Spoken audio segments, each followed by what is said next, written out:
Welcome friends मु प्रथमरु कहि रखे वीडियोटी स्किप न करी शेष पर्यंत निश्चिंत देखंतु। श्रावण मासर प्रथम सोमवार ए मासरे प्राय घरे बिना पियाज रसुणर खाद्य प्रस्तुत हुए।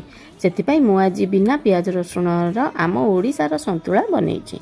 परिवा सब काटी ताकु लूण हळदी लंका और अदा छेचा दे बॉईल करनेछि। फुटण भुसंग पत्रर छुंक दे टमाटो नड़िया आलमंडर जो पेस्ट बनई ताकू से पकई भल भाव कषि सीझा परिबा सब पकईदेली।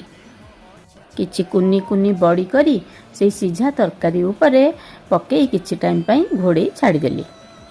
रेडी हो गला आमर बिना पियाज रसुणर संतुला। ए बड़ी मु केउथिरे करिछि जानिबा पई आपण माने मो चैनल को जाई यार फुल वीडियो देखि परिबे। अल्प तेल एभली टेस्टी ट्रेडिशनल संतुलार मोर भिडियोटी आपण मानकु निश्चिंत भल लागिबो। तेबे मो चैनल को सब्सक्राइब करनियंतु। Thank you.